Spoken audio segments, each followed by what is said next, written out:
Well, it's bad news now, I'm afraid, for anyone who uses the roads in Birmingham. The St Chad's and Queensway tunnels are to close all day and all night for 6 weeks in the summer. It's so that essential maintenance can be carried out. The City Council is hoping diverting commuters away from the roads might ease the pain. Callum Watkinson reports. It's a major traffic artery that carries 18 million vehicles a year into and under Birmingham's heart. By giving us all fair warning of its closure, engineers hope to avoid full-blown cardiac arrest.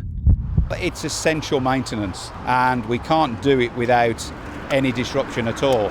I think perhaps the most noticeable thing will be the new lighting. We're putting LED lighting through both tunnels, so they'll be nice and bright and a crisper light, and we'll repaint both tunnels so they will look refreshed.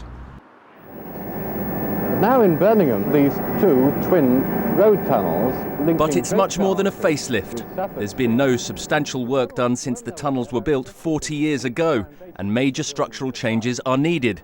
These arches have to be filled in to create two entirely separate carriageways in order to meet current safety standards. These tunnels will be closed at night for 4 weeks from late June, ahead of 6 weeks of round-the-clock closures from the 19th of July to coincide with the long school holiday, when it's thought traffic on the roads falls by a fifth. But the message to commuters is pretty direct.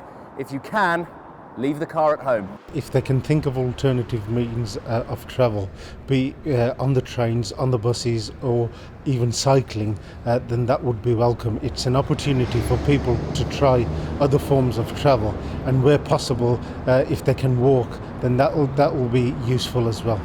As might extra trains and buses.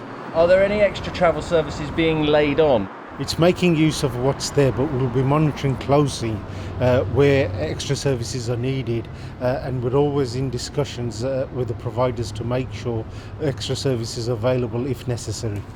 They say the level of congestion will depend on how many of us heed their advice. For Birmingham commuters, endless summer might mean something very different this year. Callum Watkinson, ITV News, Birmingham.